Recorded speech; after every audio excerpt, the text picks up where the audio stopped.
अब देखिए कि हैलो अल्केन्स के निर्माण की प्रक्रिया, एल्कीन में हाइड्रोजन हैलाइड के संकलन से, इस चीज को देखना बहुत जरूरी हो जाता है। जैसे एल्कीन की पहचान क्या होगी, तो देखिए डबल बॉन्ड अगर है प्रेजेंट इस कंपाउंड में तो इसको हम कहते हैं कि यह एल्कीन है।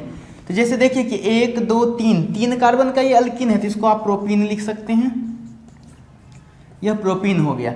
अब देखिए यहाँ पर HBr जब यहाँ पर आता है, इसके साथ जब रिएक्शन होती है तो देखिए कि यह ऐसे हट जाता है, H+ और Br-, ऐसे समझिए ये इस तरह से। अब Br लगता है कहाँ पर जा करके, तो देखिए ये जो डबल बॉन्ड है ना, तो डबल बॉन्ड खुलता है और Br लग जाता है इस कार्बन के साथ और H लग जाता है इस कार्बन के साथ, और आपके पास यह हो जाता है CH। यहाँ पर देख सकते हैं यह H, और यहाँ पर देख सकते हैं यह H, यहाँ पर यह C, यहाँ पर यह H, और जो डबल बॉन्ड खुल रहा है, अब इसी के जगह पर एक डबल बॉन्ड जो खुलेगा तो एक वैलेंसी खाली होगी, इसी के पास जो है ना यह Br आकर के लग जाता है। इसके बाद से देख सकते हैं इधर वाला जो है आपके पास यह कार्बन, यहाँ पर हाइड्रोजन, यहाँ पर हाइड्रोजन, और HBr का हाइड्रोजन यहाँ पर आकर के लग जाता है, और इस तरह से हमारे पास यह हो जाता है 2 ब्रोमो प्रोपेन। ये हो जाता है आपके पास 2 ब्रोमो प्रोपेन, ठीक है ना। 1 2 3 कार्बन, इसमें भी देखिए 1 2 सेकंड नंबर कार्बन से ब्रोमीन जुड़ा हुआ है, तो इसलिए 2 ब्रोमो प्रोपेन इसका नेम हो जाएगा। अब देखते हैं सेम ही कंपाउंड है, यहाँ पर एक ही यौगिक है जिसका नाम यहाँ पर आप देख सकते हैं कि यह क्या है, प्रोपीन है। इसके साथ HBr सेम ही चीज लगा, लेकिन यहाँ पर कंडीशन बदल गया है, कार्बनिक पेरोक्साइड आ गया है।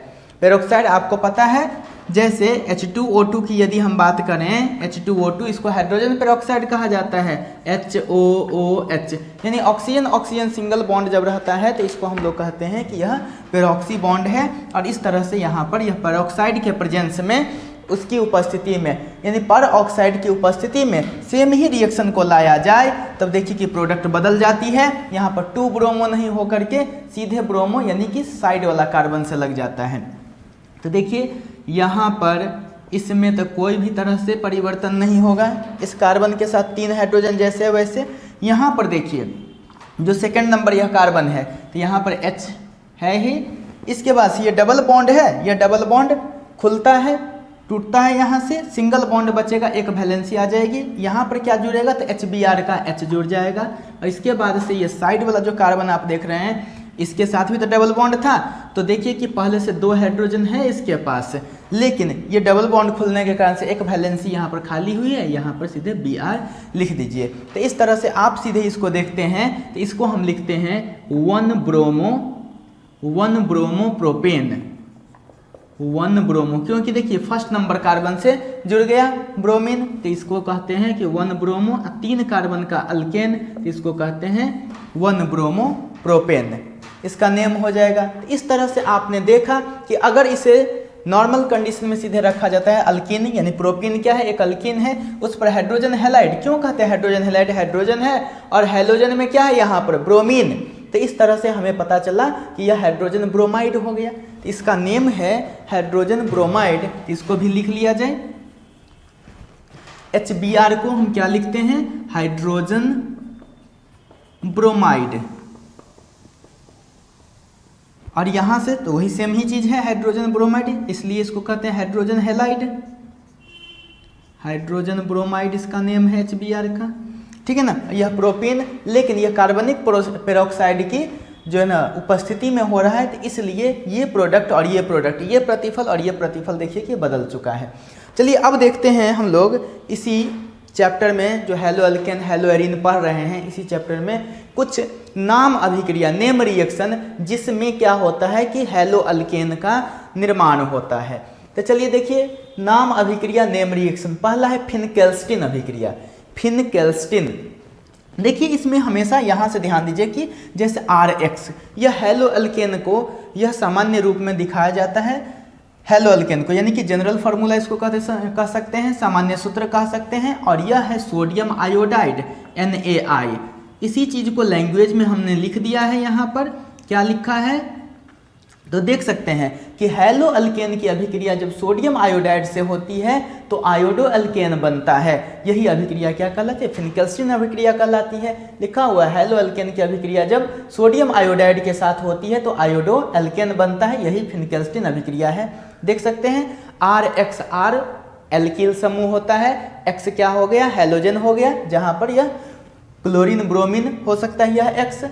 यानी हम कह सकते हैं हैलो अल्केन की अभिक्रिया सोडियम आयोडाइड के साथ हुई तो आप देख सकते हैं यह X और यह Na, यह जो पार्ट है यह पार्ट यहाँ से हट गया, सॉल्ट बन जाता है NaX। अगर X के जगह पर Cl रहा तो NaCl सॉल्ट निकल जाएगा, अगर X के जगह पर Br रहा तो NaBr सॉल्ट निकल जाएगा।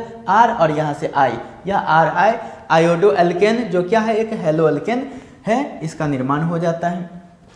तो ये था फिनकेल्स्टीन अभिक्रिया। अब चलते हैं स्वार्ट्स अभिक्रिया के बारे में देखते हैं। स्वार्ट्स रिएक्शन इसको इंग्लिश में कहते हैं। तो स्वार्ट्स अभिक्रिया में देखिए कि क्या है, जैसे कि CH3Br यह भी एक हैलो अल्केन है जिसे हम यहाँ पर कह रहे हैं कि यह ब्रोमोमीथेन है। इसकी अभिक्रिया किसके साथ? ये सिल्वर फ्लोराइड है, यह AgF सिल्वर फ्लोराइड, इसके साथ जब अभिक्रिया होती है तो फिर से वही चीज देख सकते हैं आप कि यह Ag और Br एज सॉल्ट निकल जाता है और इसके पास जो है ना रह गया यहाँ पर क्या? यह रह गया CH3 और F। तो इस तरह से आप देखते हैं कि ये फ्लोरो एल्केन का निर्माण होता है। तो हम कह सकते हैं अगर उस एल्केन के जगह पर यहाँ पर एक कार्बन का ये एल्केन है तो मीथेन हो गया, यानी कि ये ब्रोमोमीथेन, उसकी अभिक्रिया हो जाती है किसके साथ? AgF के साथ हो जाती है। तो यहाँ पर यह फ्लोरोमीथेन बन जाता है। यानी कि फ्लोरो बनाने का फ्लोरो एल्केन बनाने के लिए स्वार्ट्स अभिक्रिया का हम प्रयोग करते हैं। इसलिए देखिए कि हैलो एल्केन की अभिक्रिया जब सिल्वर फ्लोराइड के साथ होती है तो फ्लोरो एल्केन बनता है। यह अभिक्रिया स्वार्ट्स अभिक्रिया कहलाती है। जैसे कि देख सकते हैं CH3Br जो ब्रोमोमीथेन जो एक क्या है? हैलो एल्केन है। AgF के साथ इसकी अभिक्रिया हुई तो CH3F जो फ्लोरोमीथेन प्लस AgBr, ठीक है ना, यह एक सॉल्ट के रूप में यह इधर निकल जाता है और आपके पास यह फ्लोरो एल्केन यानी फ्लोरो कंपाउंड जो है ना बन जाता है। तो इस तरह से हम लोग नाम अभिक्रिया में दो रिएक्शन को देखे हैं, अभी और भी रिएक्शन को देखेंगे। तो चलिए सबसे पहले इतना को आप नोट कर लीजिए, फिर इसके बाद से देखते हैं हम और भी नाम अभिक्रिया जिसमें क्या होता है हैलो अल्केन के बारे में हम लोग बात करते हैं, ठीक है ना। तो हैलो अल्केन के बारे में देख सकते हैं, वहाँ पर भी था हैलो अल्केन और इधर भी जो आप देख रहे हैं ना। हाँ तो स्टूडेंट लिख लिए होंगे आप सब, मिटा देते हैं। तो अब देखिए कि जैसा हम लोग पढ़ रहे थे स्वार्ट्स रिएक्शन, स्वार्ट्स अभिक्रिया, उसमें क्या था कि हम लोग फ्लोरो अल्केन बनाने के लिए यानी कि फ्लोरो कंपाउंड फ्लोरो यौगिक बनाने के लिए हम लोग स्वार्ट्स अभिक्रिया को देख रहे थे, जिसमें क्या होता था कि हम लोग वहाँ पर AgF के साथ रिएक्शन करवाते थे। चलिए अब AgF के अलावा अभी और किसी के साथ हम अभिक्रिया करवा सकते हैं, रिएक्शन करवा सकते हैं, इस चीज़ को देखना है। तो इसलिए नोट देखिए यहाँ पर कि स्वार्ट्स अभिक्रिया के लिए Hg2F2 COF2 Hg मरकरी को कहते हैं, पता होगा आपको मरकरी को, यानी Hg2F2 इसके COF2 और SbF3 भी अभिकर्मक के रूप में यानी रीएजेंट के रूप में प्रयुक्त किया जा सकता है। यानी कि जहाँ पर हम लोग AgF सिल्वर फ्लोराइड का हम प्रयोग करते थे वहाँ पर हम Hg2F2 COF2 और SbF3 भी रीएजेंट के रूप में अभिकर्मक के रूप में प्रयुक्त कर सकते हैं। अब चलिए अगला रिएक्शन है हमारे पास हुन्स-डीकर रिएक्शन। देखिए कि हुन्स-डीकर रिएक्शन में क्या होता है कि हमारे पास सिल्वर एसीटेट को हम अभिक्रिया करवाते हैं किसके साथ? ब्रोमीन के साथ करवाते हैं, तब हमें हैलो अल्केन प्राप्त होता है। तो देखिए इस रिएक्शन को कि यहाँ पर हमारे पास है silver acetate CH3COOAg plus Br2 किसकी उपस्थिति में? तो उपस्थिति भी यहाँ पर जरूरी होती है। यह है हमारे पास यह नॉन पोलर सॉल्वेंट होता है, ठीक है ना, जिसको कहते हैं अध्रुवीय विलायक जो CCl4 है, कार्बन टेट्राक्लोराइड। तो इस तरह से हमारे पास बनता है यह हैलो अल्केन CH3Br ब्रोमोमीथेन जिसको हम कहते हैं प्लस AgBr प्लस CO2। तो कहने का मतलब क्या? सिल्वर एसीटेट के साथ ब्रोमीन की अभिक्रिया होती है किसकी उपस्थिति में? कार्बन टेट्राक्लोराइड की उपस्थिति में। तो देखिए कि यहाँ पर हैलो अल्केन यानी कि यह जो ब्रोमोमीथेन बना है उसका निर्माण होता है। इसके बाद से यह AgBr एक सॉल्ट और CO2 गैस है, यह निकल जाता है। इस चीज़ को देखिए कि यहाँ पर कार्बन टेट्राक्लोराइड CCl4 की उपस्थिति में ब्रोमीन की अभिक्रिया जब सिल्वर एसीटेट से होती है तो ब्रोमोमीथेन बनता है। इस अभिक्रिया को हुंस डीकर अभिक्रिया कहते हैं, जैसा कि मैंने पहले बता दिया। अब चलते हैं हैलो अल्केन के भौतिक गुणों को लिखें। बहुत ही महत्वपूर्ण है यह जो क्वेश्चन है, यानी कि हम क्वेश्चन कहें, टॉपिक कहें, यह बहुत इंपॉर्टेंट क्वेश्चन हो जाता है आपके लिए कि एक साथ भी लिखना रहेगा तो लिख सकते हैं, नहीं तो प्रत्येक पॉइंट में क्वेश्चन छुपा हुआ है। जैसे देखिए कि क्वेश्चन है कि हैलो अल्केन के भौतिक गुणों को लिखें, तो हैलो अल्केन के भौतिक गुण निम्नलिखित हैं। पहला है क्वथनांक क्रम। तो देखिए कि क्वथनांक क्रम यानी बॉइलिंग पॉइंट ऑर्डर। तो जब बॉइलिंग पॉइंट ऑर्डर की हम बात करते हैं तो हमेशा एक चीज़ का ख्याल रखेंगे कि जब मॉलिक्यूलर मास ज़्यादा होता है, यानी हम कह सकते हैं कि जब आणविक द्रव्यमान ज़्यादा होता है तब बॉइलिंग पॉइंट बढ़ती है। इसमें भी यहाँ पर हमें यही सब चीज़ देखने को मिलेगा। तो सबसे पहले हम देख लें कि जैसे फ्लोरीन, क्लोरीन, ब्रोमीन, आयोडीन, ये सब क्या है, हैलोजेंस हैं। आपको मालूम है कि ये सब हैलोजेंस है, इसको एक्स से दिखाते हैं। ये हैलोजेंस हैं, इसको हम लोग किससे दिखाते हैं, एक्स से दिखाते हैं। अब देखिए कि टॉप टू बॉटम यानी कि ऊपर से नीचे जब इसमें जाते हैं तो एटॉमिक साइज बढ़ता है और एटॉमिक नंबर भी बढ़ता है, यानी हम कह सकते हैं परमाणु संख्या बढ़ते चली जाती है, परमाणु द्रव्यमान भी बढ़ते चला जाता है। ठीक है ना, यहाँ पर हम कह सकते हैं कि ऊपर से नीचे क्या होता है, परमाणु द्रव्यमान बढ़ता है। परमाणु द्रव्यमान जो है ना, हम देख सकते हैं यहाँ पर बढ़ता है। तो अब बताइए परमाणु द्रव्यमान बढ़ेगा तो अगर R के साथ कहीं पर F लगा हुआ है, R के साथ कहीं पर Cl लगा हुआ है, R के साथ कहीं पर Br लगा हुआ है और R के साथ कहीं पर I लगा हुआ है, तो निश्चित रूप से यहाँ पर इस सब का आणविक द्रव्यमान भी, यानी हम कह सकते हैं मॉलिक्यूलर मास भी क्या होगा, बढ़ते जाएगा। आणविक द्रव्यमान बढ़ता है। तो इस तरह से हमें क्या पता चला कि जैसे जैसे यहाँ पर यह हैलोजन के परमाणु द्रव्यमान बढ़ता जाएगा वैसे वैसे यहाँ पर देख सकते हैं अगर किसी हैलो अल्केन में जैसे लगा दिया है, एल्किल समूह के साथ इसी को लगा दिए हैं, तब एक अणु का निर्माण हुआ। क्योंकि एक कंपाउंड है, यह यौगिक है, यौगिक के सूक्ष्मतम कण क्या कहलाते हैं, उसका जो स्मॉलेस्ट पार्टिकल है वो क्या कहलाता है, तो वो कहलाता है अणु। तो इसलिए यहाँ पर होगा आणविक द्रव्यमान। तो आणविक द्रव्यमान यहाँ पर बढ़ते चला गया। तो यही सब कारण है कि यहाँ पर आप देख सकते हैं कि क्वथनांक क्रम के लिए मैंने क्या बताया कि आणविक द्रव्यमान यदि बढ़ता है तो उसका क्वथनांक क्या होता है, ज़्यादा होता है। ठीक है, तो जैसे देखिए कि Ri, यहाँ पर I लगा हुआ है, सब में देखिए R तो सेम है। उसके बाद से क्या है कि आयोडीन सबसे नीचे है, देख सकते हैं 17वें ग्रुप में 17वें समूह में आयोडीन जो है सबसे नीचे है। तो ज़्यादा इसका जो है हो गया आणविक द्रव्यमान, परमाणु द्रव्यमान, जिसके वजह से आणविक द्रव्यमान इसका ज़्यादा हो गया। यही वजह है कि Ri का आणविक द्रव्यमान ज़्यादा, उसके बाद से Rbr का, उसके बाद Rcl का, सबसे कम Rf का, और इसीलिए इसका जो क्वथनांक है, इसका जो बॉइलिंग पॉइंट है वह क्या हो जाएगा, सबसे ज़्यादा इसका, उसके बाद से इसका, इसके बाद से इसका, सबसे कम इसका। यहाँ पर भी आप देख सकते हैं इसका जो सेकंड एग्जाम्पल है वहाँ पर भी सेम ही चीज़ है, क्योंकि देख सकते हैं इसमें 3 कार्बन और यहाँ पर हैलोजन, 2 कार्बन और हैलोजन और 1 कार्बन और हैलोजन। ध्यान दीजिएगा ये जो X होना चाहिए, अगर यहाँ पर हम Br यूज करते हैं यानी ब्रोमीन, तो हर जगह ब्रोमीन ही यूज कीजिएगा। अगर X के जगह पर Cl यूज करते हैं तो Cl यूज कीजिएगा। तो आपके पास क्या हो जाएगा, CH3 CH2 CH2। अगर Cl यूज करें यहाँ पर तो Cl, यानी आप देख सकते हैं 3 कार्बन तब Cl, इसमें 2 ही कार्बन Cl, इसमें 1 ही कार्बन Cl। तो इस तरह से हम देख रहे हैं कि यहाँ पर आणविक द्रव्यमान इसका सबसे ज़्यादा हो गया, इसके वजह से इसका क्वथनांक क्या है, ज़्यादा है। दूसरा है हैलोजन परमाणु के आकार में वृद्धि के साथ साथ क्या होता है, बंध शक्ति घटती जाती है। इस चीज़ को चलिए फिर से हम यहाँ पर जो है हम समझने की कोशिश करते हैं, यह कैसे होता है। जैसा कि हैलोजन की हम बात करें तो जैसे देखिए कि फ्लोरीन, क्लोरीन, ब्रोमीन, आयोडीन 17वें समूह के जो तत्व हैं वो सब क्या कहलाते हैं, वो हैलोजन हैं। अब टॉप टू बॉटम जाने पर परमाणु द्रव्यमान भी बढ़ता है और साथ ही साथ और क्या बढ़ता है, ऊपर से नीचे जाने पर इसका हम कह सकते हैं परमाणु संख्या। निश्चित रूप से फ्लोरीन से ज़्यादा इसका होता है, इससे ज़्यादा इसका होता है, इससे ज़्यादा इसका होता है, यानी कि परमाणु संख्या भी क्या होती है, बढ़ती जाती है। तो परमाणु संख्या बढ़ती जाती है तो परमाणु का आकार, तो ध्यान दीजिएगा यहाँ पर संख्या की जगह पर आकार कर लेते हैं, आकार का जो है ना हमें ज़रूरत पड़ेगा, परमाणु आकार बढ़ती चली जाती है। तो यहाँ से हम देखते हैं कि जब ऊपर से नीचे जाते हैं तो परमाणु का आकार बढ़ती चली जाती है। और एक चीज़ का ख्याल रखिएगा, अगर छोटा एटम है यानी कि छोटा परमाणु है तो वह छोटा बंधन बनाता है, बड़ा परमाणु है तो बड़ा बंधन बनाता है।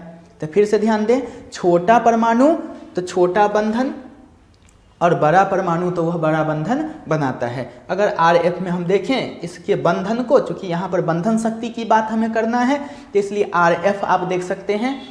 यहाँ पर फिर फ्लोरीन के बाद से क्लोरीन, इसके बाद से देखिए तो इससे भी बड़ा बंधन दिखा रहे हैं ब्रोमीन का, और इससे भी बड़ा बंधन दिखा रहे हैं किसका, आयोडीन का दिखा रहे हैं।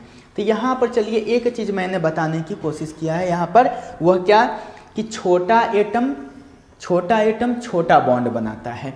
तो इसमें देखिए ना कि परमाणु आकार बढ़ती है, ऊपर से नीचे जाने पर परमाणु आकार बढ़ती है, इसका मतलब सबसे ऊपर वाला सबसे छोटा, उससे बड़ा सबसे बड़ा। तो छोटा एटम छोटा बंधन बनाता है। तो यहाँ पर भी देख सकते हैं फ्लोरीन जो है छोटा बंधन बनाएगा, क्लोरीन उससे बड़ा।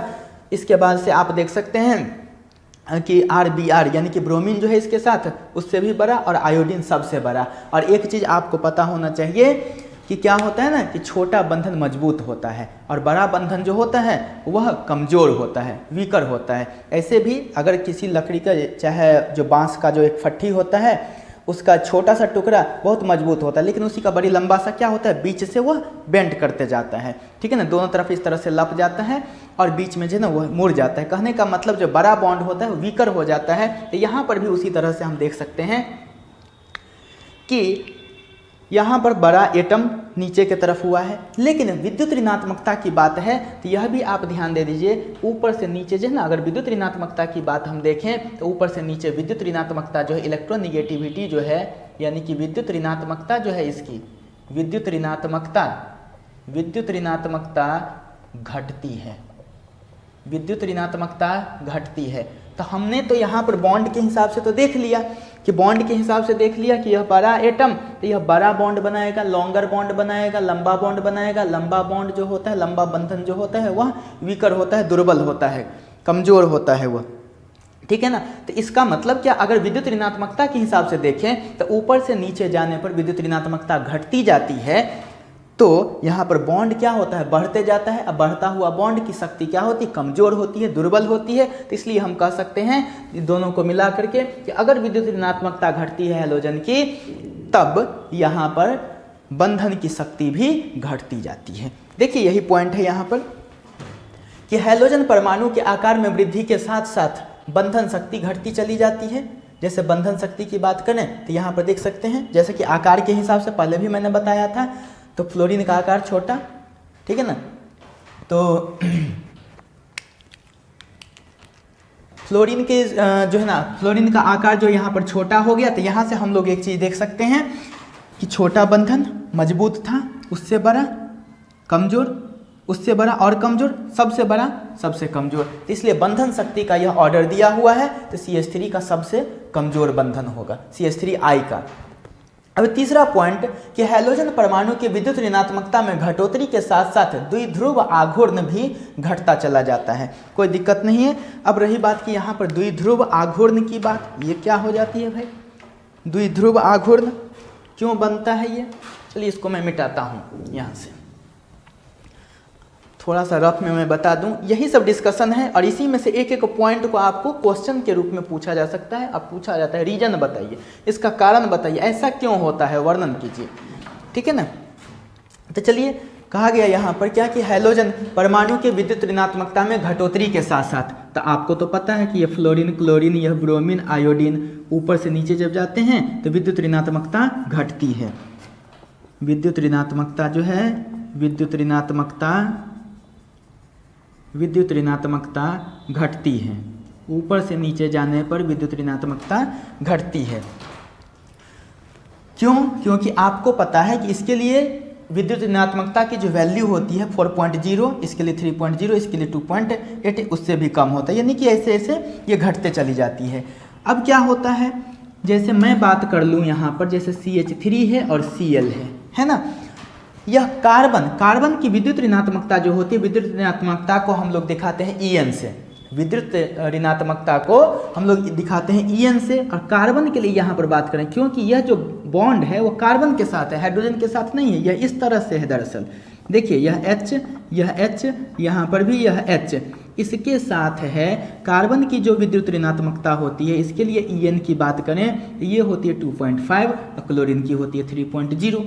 अब इसके वजह से क्या होता है, तो विद्युत ऋणात्मकता का जो डेफिनेशन है, उसकी जो परिभाषा है, उसमें यही तो कहा जाता है किसी परमाणु की वह प्रवृत्ति जिसके कारण से वह बंधन में यानी कि साझेदारी में भाग लिए हुए इलेक्ट्रॉन को अपनी ओर खींच के रखता है, अपनी ओर आकर्षित करके रखता है, उसी को विद्युत ऋणात्मकता कहते हैं। तो यहाँ पर देखिए एक इलेक्ट्रॉन तो इसका होगा, क्योंकि एक सिंगल बॉन्ड है, यहाँ पर एकल आबंध है, एकल आबंध में 2 इलेक्ट्रॉन रहता है, साझेदारी में एक कार्बन का रहेगा और एक रहेगा क्लोरीन का। तो यह क्या करता है, जब साझेदारी है तो म्यूचुअल शेयरिंग हो गया, परस्पर साझेदारी। लेकिन क्लोरीन की यहाँ पर टेंडेंसी यह देखी जाती है, इसकी प्रवृत्ति यह देखी जाती है कि यह दोनों इलेक्ट्रॉन को क्या करता है, क्लोरीन अपने तरफ रखता है, अपने तरफ खींच के रखता है। तो किसी का इलेक्ट्रॉन अगर ले लीजिएगा, ठीक है, किसी का जो है ना आप रखे हुए हैं कर्जा, तो वहाँ पर निगेटिव, क्योंकि आप जैसे भी लाए आपकी प्रवृत्ति थी भले ही, लेकिन दूसरे का हिस्सा आपने ले लिया है तो इसलिए निगेटिव। इसलिए इसको कहते हैं आंशिक, पार्शियल निगेटिव, यानी आंशिक रूप से, तो इसको डेल्टा निगेटिव। अब जैसे भी हो, कार्बन के पास से गया है, दूर गया है ना, यानी कार्बन ने त्यागने की टेंडेंसी, त्यागने की प्रवृत्ति को दिखाया है, इसलिए इस पर पॉजिटिव, जिसको हम कहते हैं डेल्टा पॉजिटिव। तो यह डेल्टा पॉजिटिव, यहाँ पर डेल्टा निगेटिव। तो हो तो गया, 2 पोल बन गया, 2 ध्रुव बन गया, ठीक है ना। इसलिए इसको हम क्या कहते हैं यहाँ पर कि यह बंधन जो है ध्रुवीय बंधन है। और जहाँ पर ध्रुवीय बंधन की बात होगी वहाँ पर क्या होता है कि यही द्विध्रुव आघूर्ण की भी बात होती है, डाइपोल मोमेंट की बात होती है। तो अब आप देख सकते हैं कि हम लोग क्या देखें कि ऊपर से नीचे जब जाते हैं 17वें ग्रुप में, यानी हैलोजन में जब ऊपर से नीचे जाते हैं, फ्लोरीन, क्लोरीन, ब्रोमीन, आयोडीन, तो विद्युत ऋणात्मकता घटती है। इसलिए लिखा गया कि हैलोजन परमाणु के विद्युत ऋणात्मकता में घटोत्तरी के साथ, यानी ऊपर से नीचे जाने के साथ साथ द्विध्रुव आघूर्ण भी घटता चला जाता है। यानी कि कहीं पर ये है, तो अगर यहीं पर Br रहता था, अगर यहीं पर Br रहता इस तरह से Br, तो यह भी क्या करता, Br, यहाँ पर भी डेल्टा प्लस, यहाँ पर यहाँ पर डेल्टा माइनस होता है, क्योंकि विद्युत ऋणात्मक है। इसके लिए विद्युत ऋणात्मकता 2.8 होती है और इसके लिए 2.5 होती है। तो देखिए तो अंतर जो है यहाँ पर कितना, 2.5, यानी 2.5 और 3 के बीच में 0.5 का। यहाँ पर देखिए तो 2.5 और 2.8 में कितना, 0.3 का। तो अंतर कम हो गया है ना, तो इसलिए क्या होता है कि डाइपोल मोमेंट घटते चला जाता है, यानी कि द्विध्रुव आघूर्ण घटते चला जाता है। और चौथा है कि यद्यपि हैलो अल्केन ध्रुवीय होता है, ध्रुवीय होता है, पोलर होता है। कैसे, अभी अभी आपने देख लिया, क्योंकि विद्युत ऋणात्मक होने के कारण से इसकी टेंडेंसी होती है, इसकी प्रवृत्ति होती है क्या करने की, तो साझेदारी में भाग लिए हुए इलेक्ट्रॉनों को अपने ओर आकर्षित करने की। अगर इसने खींच लिया है इलेक्ट्रॉन को, कर्जा में आ गया ना, किसी का खींचा, तो इसलिए यहाँ पर यह निगेटिव, यह पॉजिटिव ध्रुव का निर्माण हो गया। इसलिए इसको कहते हैं हम लोग ध्रुवीय बंधन कहते हैं यहाँ पर, और ध्रुवीय सहसंयोजक बंधन हो गया यह। अब देखिए यहाँ पर यद्यपि हैलो अल्केन ध्रुवीय होता है, इसका मतलब तो समझ गए कि ध्रुवीय का मतलब क्या हो गया, ध्रुव का निर्माण हो जाता है, लेकिन यह जल में अघुलनशील होता है, लेकिन यह जल में अघुलनशील होता है। रही बात कि ऐसा कहने की क्यों जरूरत पड़ी, तो यहाँ पर देख सकते हैं जैसे NaCl रहता तो यह Na+ और Cl-, तो यहाँ पर भी तो बना, लेकिन यह बनता है पूर्ण स्थानांतरण के कारण से, इलेक्ट्रॉनों के पूर्ण स्थानांतरण के कारण से, यानी कि यह है विद्युत संयोजक बंधन यानी आयनिक बंधन। लेकिन हमें देखना है कहाँ पर, सहसंयोजक बंधन में। तो यद्यपि हैलो अल्केन ध्रुवीय होता है, लेकिन यह जल में अघुलनशील होता है, नहीं घुलता है जल में, क्योंकि यह जल के अणुओं के साथ H आबंध, हाइड्रोजन आबंध नहीं बना पाता है। रही बात कि हाइड्रोजन आबंध की यदि आप बात करते हैं H आबंध की, तो किसके साथ H आबंध होता है, तो फोन के साथ होता है H आबंध, फोन। अब देखिए F से फ्लोरीन, O से ऑक्सीजन, N से नाइट्रोजन, यानी हम कह सकते हैं कि फ्लोरीन, ऑक्सीजन और नाइट्रोजन के साथ H का आबंध होता है, तब इसी को हम कहते हैं H आबंध। तो इसमें क्या होता है, हैलो अल्केन तो ध्रुवीय होता है, लेकिन यह जल के अणुओं के साथ H आबंध नहीं बना पाता है, इसलिए यह अघुलनशील होता है। यह क्वेश्चन बहुत ही फेमस है, ठीक है। तो चलिए पहले लिख लीजिए इतना, फिर आगे देखते हैं हम लोग। हाँ तो स्टूडेंट्स लिख लिए होंगे, अब इसको मिटा देते हैं और फिर आगे देखते हैं हम लोग।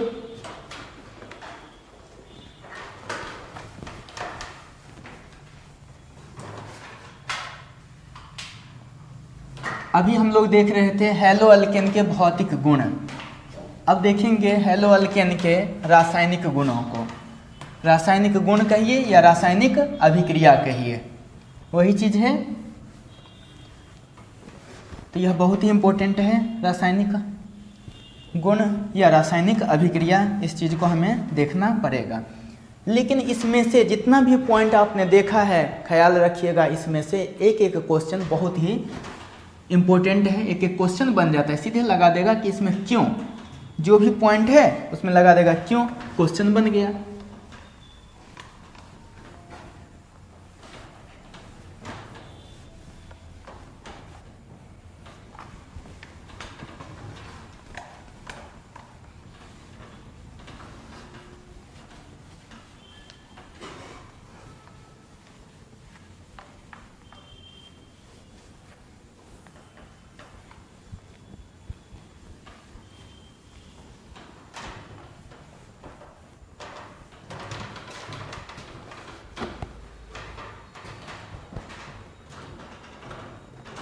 तो चलिए स्टूडेंट्स, जैसा कि हम लोगों ने पहले पढ़ लिया किसके बारे में, तो भौतिक गुणों के बारे में, यानी हैलो अल्केन के भौतिक गुण देख लिए थे।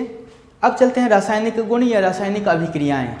तो देखिए अब क्या सब होता है। तो पहली अभिक्रिया जो होती है हैलो अल्केन में, जो यहाँ पर हम देखने वाले हैं, वह है नाभिक स्नेही प्रतिस्थापन अभिक्रिया, nucleophilic substitution reaction. Nucleophilic substitution reaction, इस चीज़ को भी समझना बहुत ज़रूरी हो जाता है। आखिर ये जो शब्द है न्यूक्लियोफिलिक यानी नाभिक स्नेही, इसको देखिए, जब न्यूक्लियस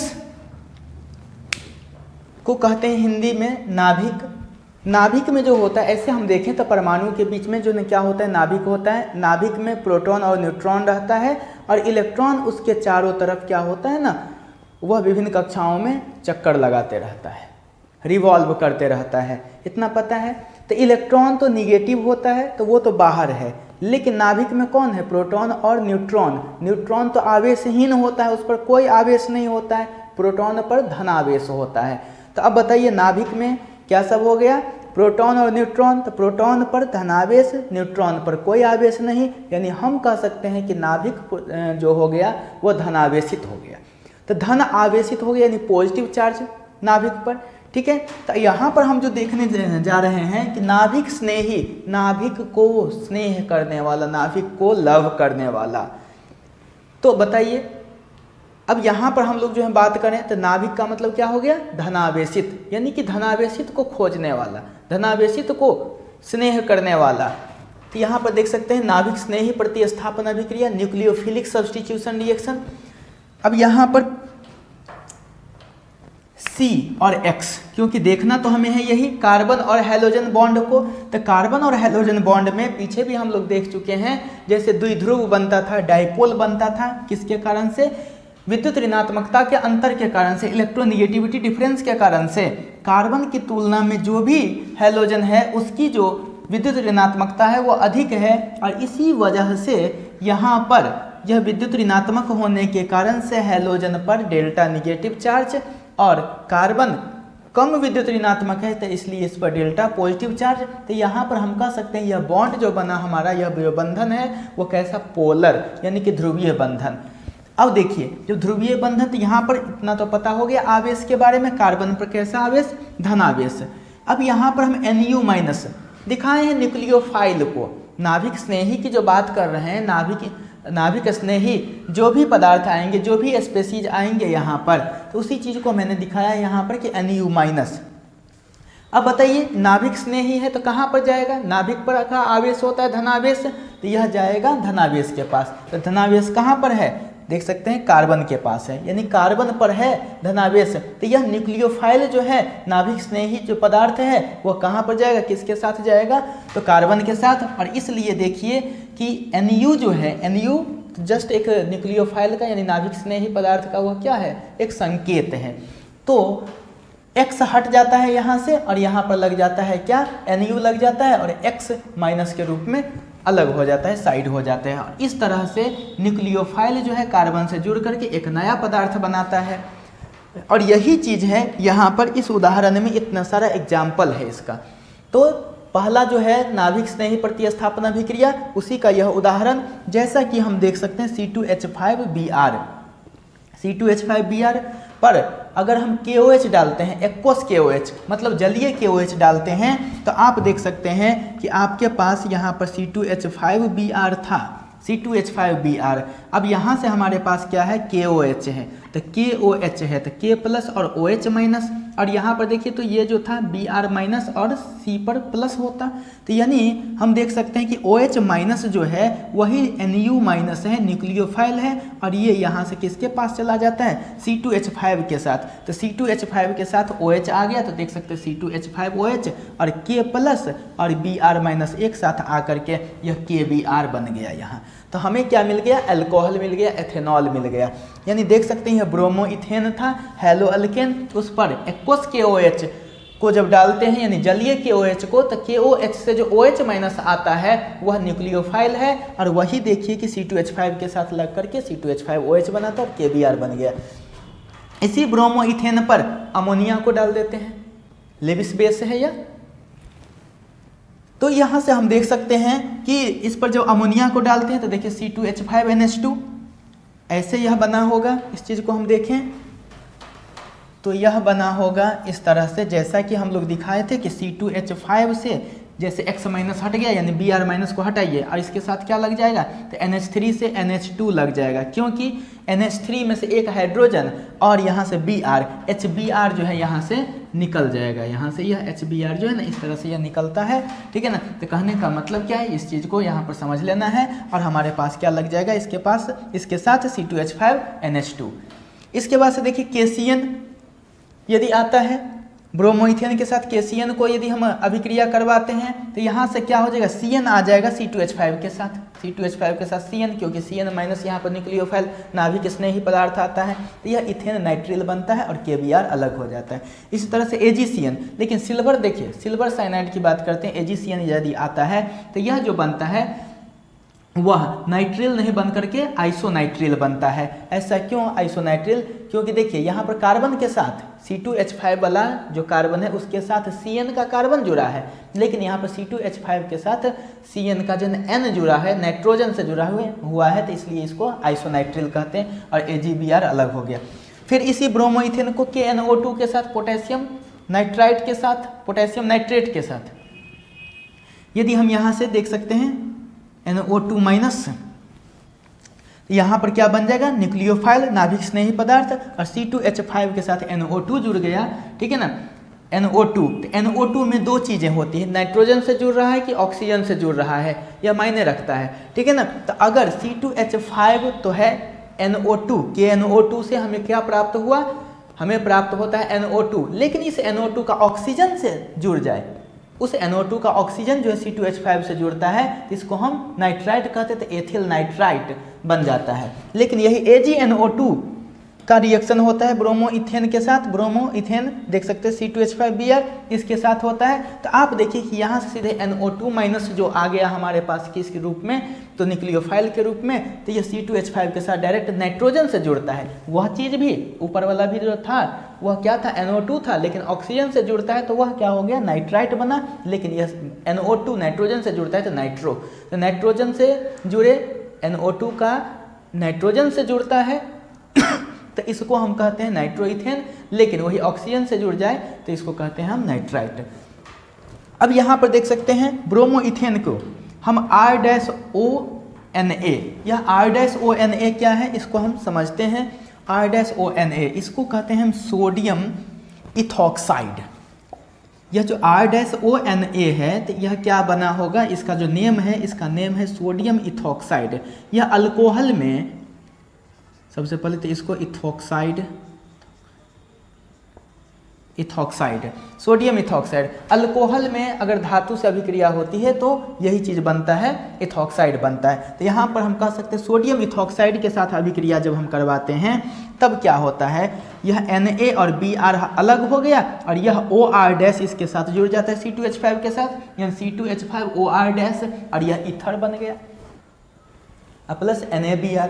अब यही चीज़ देखिएगा R डैश COOAg एसीटेट वाला स्थिति है, ठीक है। और यहाँ पर ये जो त्रिभुज का चिन्ह देख रहे हैं, त्रिभुज का चिन्ह यह क्या है, हीटिंग को बताता है। जब हम इसको हीट करते हैं, गर्म करते हैं, इसी चीज़ को बताता है। तो हम कह सकते हैं कि ब्रोमो इथेन के साथ इसका जब रिएक्शन हम करवाते हैं तब क्या हो जाता है, Ag और Br यहाँ से हट जाता है, यहाँ से Ag यहाँ से Br, तो क्या बचा COO, यानी हम देख सकते हैं COO का जो ऑक्सीजन है यही C2H5 और यहाँ पर यह O, फिर से यह C के साथ double bond O, R dash जैसे था वैसे।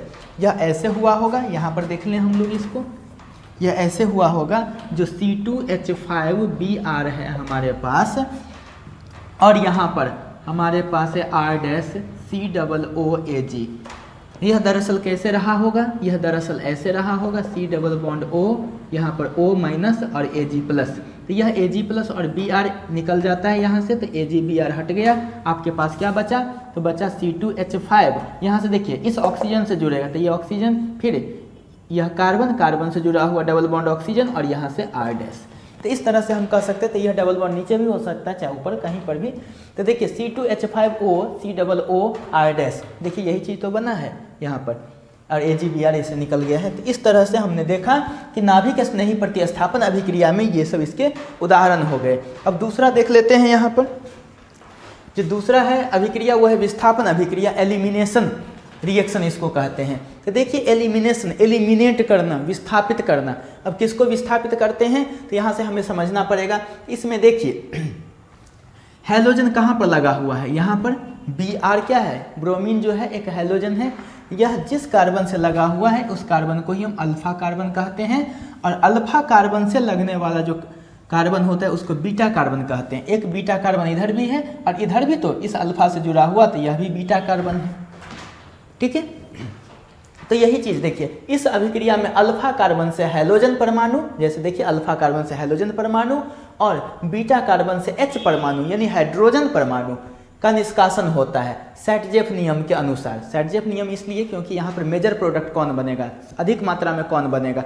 यहाँ पर दो तरह के प्रोडक्ट बनते हैं, ठीक है ना, जिसमें एक जो है ना मेजर में और एक माइनर में, एक ज़्यादा मात्रा में एक बहुत कम मात्रा में बनता है।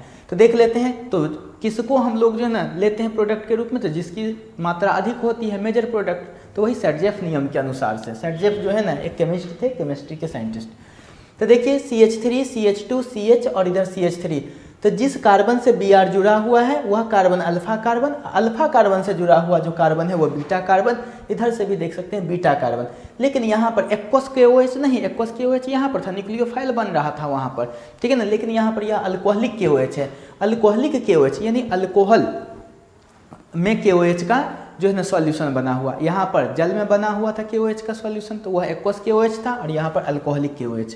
इसमें क्या होता है कि अल्फा कार्बन से हैलोजन हटेगा और बीटा कार्बन से हाइड्रोजन हटेगा। बीटा कार्बन है जो CH2 था यहाँ पर, ऐसे CH2, इसमें से हम क्या करते हैं एक हाइड्रोजन ऐसे लगाते हैं। ध्यान दीजिएगा, एक हाइड्रोजन यदि हम ऐसे लगाते हैं तो यह HBr हट जाएगा और HBr हटने की वजह से इस दोनों कार्बन के बीच क्या आ जाता है, डबल बॉन्ड आ जाता है। तो देखिए तो इस अल्फा से हैलोजन को और बीटा से हम हाइड्रोजन एटम को जब हटाते हैं तो इस दोनों कार्बन के बीच डबल बॉन्ड आ जाता है। तो ये कैसे हो जाएगा, CH3 CH और CH दोनों के बीच में डबल बॉन्ड आ गया, इधर से CH3 जैसे है वैसे। तो इसका नाम हो जाएगा, तो ये 1 2 3 4 कार्बन का है, तो इसलिए ब्यूट। चूंकि यहाँ पर डबल बॉन्ड है, तो डबल बॉन्ड है कहाँ पर, दूसरा तीसरा कार्बन के बीच, तो इसलिए दूसरा तीसरा के बीच है, तो इसमें छोटा कौन है 2, तो इसलिए 2। चूंकि डबल बॉन्ड है तो अल्कीन फैमिली में आता है, तो इन से लास्ट होगा, तो ब्यूट 2 इन, ठीक है ना। यह मेजर, यही सैटजेफ रूल के अनुसार हुआ, ठीक है ना, यह मेजर प्रोडक्ट। तो इसमें सैटजेफ रूल में क्या कहा जाता है कि उस बीटा कार्बन से हटाइए जिस बीटा कार्बन के पास कम हाइड्रोजन था। ध्यान देंगे यहाँ पर यह ऐसा ही तो था, CH2 ही तो था, तो इधर से बीटा कार्बन के पास ज़्यादा सॉरी, यहाँ पर बीटा कार्बन के पास क्या था, 2 हाइड्रोजन, और इधर से बीटा कार्बन के पास क्या था, 3 हाइड्रोजन। तो कहा जाता है कि उस बीटा कार्बन से अगर मेजर प्रोडक्ट बनाना है तो उस बीटा कार्बन से हाइड्रोजन हटता है जिसके पास कम हाइड्रोजन रहता है। सैडजेफ रूल। तो चलिए यहाँ से हम लोगों ने इस बीटा कार्बन से हाइड्रोजन को हटा करके इस प्रोडक्ट का निर्माण कर लिया जो मेजर में है, अधिक मात्रा में है। अब देखते हैं बीटा कार्बन तो इधर भी था, तो अगर बीटा कार्बन इधर था तो इसमें क्या हो जाता, तो देख सकते हैं इधर से भी, तो इसको ऐसे CH2 था, इसको ऐसे छोड़ दीजिए। इधर से देखिए जो CH3 है इसको हम कैसे लिख सकते हैं, तो CH2 और H लिख सकते हैं, और यहाँ पर Br था। अब ये HBr को हटाइए यहाँ से, इस HBr को ऐसे हटाइए तो इस दोनों के बीच क्या हो जाएगा, डबल बॉन्ड बन जाएगा। तो इधर से क्या था, CH3 CH2, तो CH3 CH2, इसके साथ देखिए CH डबल बॉन्ड CH2। तो इसमें यदि हम देखें तो 1 2 3 4 4 कार्बन है, तो ब्यूट पहला नंबर पर डबल बॉन्ड है, 1 2 के बीच है, तो 1 छोटा हो गया ना, तो इसलिए छोटा वाला लिखा जाता है 1 इन। इधर से इसलिए करते हैं नंबरिंग, आपको पता होगा नोमेनक्लेचर जब पढ़े होंगे नामकरण, तो उस तरफ से नंबरिंग करते हैं, उस तरफ से गिनती करते हैं जिस तरफ से डबल बॉन्ड को लोएस्ट पोजीशन मिले, कम स्थान मिले। तो यह ब्यूट 1 इन बना, यह माइनर प्रोडक्ट हो गया, ठीक है ना। अब चलते हैं तीसरा जो है विधि, वह है अवकरण, यानी अवकरण से। तो देखिए यहाँ पर यह ब्रोमो इथेन है और यह जो हो गया आयोडो इथेन, इसको मिटा दें यहाँ से हम। चलिए देखिए यहाँ पर है C2H5Br, इसको ब्रोमो इथेन H2 के साथ रिएक्शन करवाते हैं, निकेल यहाँ पर कैटलिस्ट की तरह काम करता है 575 केल्विन पर। तो C2H6 ये अल्केन बन गया, जो इथेन है, 2 कार्बन का अल्केन इथेन है और HBr निकल गया। जबकि यहाँ पर यह आयोडो इथेन के साथ हम HI को ट्रीट कराते हैं, तो देखिए किसके प्रेजेंस में, रेड फॉस्फोरस 420 केल्विन पर, तो यह भी इथेन बना, यह अल्केन और I2 निकल गया। तो इस तरह से हम लोग देखते हैं यहाँ पर कि ये 3 प्रक्रिया आपने पढ़ा किस चीज़ का, तो इसका रासायनिक गुण कहिए चाहे रासायनिक अभिक्रिया कहिए, यह 3 तरह का रिएक्शन पढ़ा। पहला न्यूक्लियोफिलिक सब्स्टिट्यूशन रिएक्शन यानी नाभिक स्नेही प्रतिस्थापन अभिक्रिया, दूसरा जो आपने पढ़ लिया एलिमिनेशन रिएक्शन विस्थापन अभिक्रिया, तीसरा जो है अवकरण रिडक्शन को पढ़ लिया। अब इसके बाद से हम लोग जो है आगे पढ़ेंगे वह है हमें धातु के साथ अभिक्रिया पढ़ना और ऊर्जा अभिक्रिया पढ़ना। तो पहले इतना को लिख लीजिए आप लोग, फिर इसके बाद से हम लोग देखते हैं और भी जो अभिक्रियाएं हैं उसको।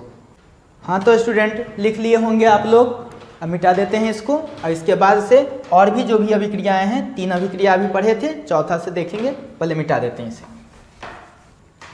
तो देखिए अब है ये चौथा अभिक्रिया हम लोग जब देख रहे हैं वो धातु के साथ अभिक्रिया। पहला तो हम लोग न्यूक्लियोफिलिक सब्स्टिट्यूशन रिएक्शन नाभिक स्नेही प्रतिस्थापन अभिक्रिया पढ़ लिए थे।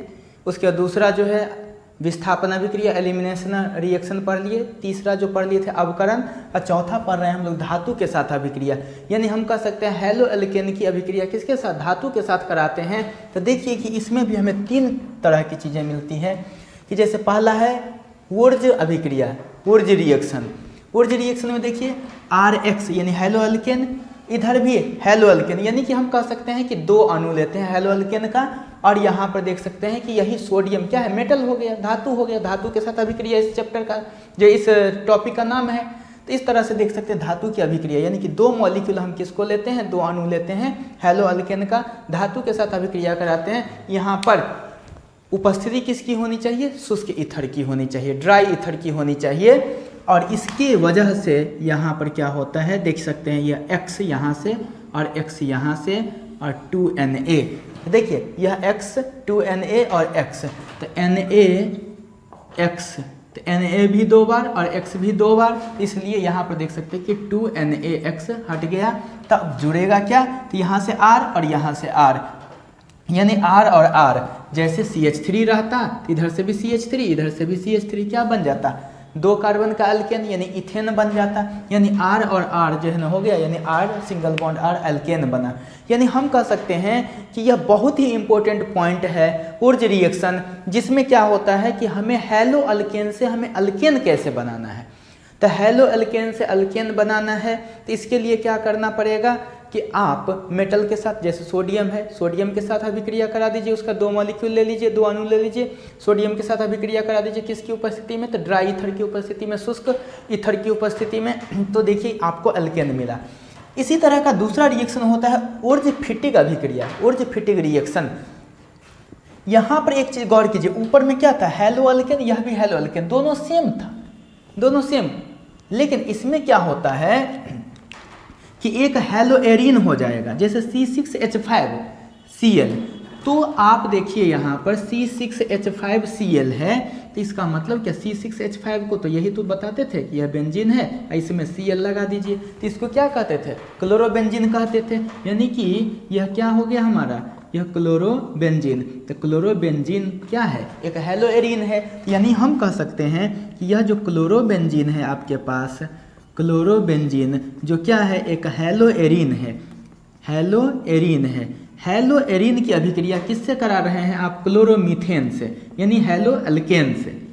ये हो गया आपके पास क्या, क्लोरोमीथेन, जिसको क्या कहते हैं हम लोग, हेलो अल्केन कहते हैं, हेलो अल्केन। तो यहाँ पर गौर करना है कि एक अणु जो होना चाहिए हेलो एरीन का, दूसरा अणु हेलो अल्केन का, और बीच में क्या, यह मेटल यानी धातु, क्योंकि चैप्टर ये टॉपिक का नाम क्या है, वह है धातु के साथ अभिक्रिया। तो यहाँ से Cl और यहाँ से भी आप देख सकते हैं क्लोरोबेंजीन यानी हेलो एरीन का भी Cl यानी हेलो ग्रुप चला गया, और हेलो अल्केन का भी हेलो ग्रुप चला गया। और इसके बाद से बचा क्या हमारे पास, C6H5 यहाँ से, और इधर से क्या बचा, CH3।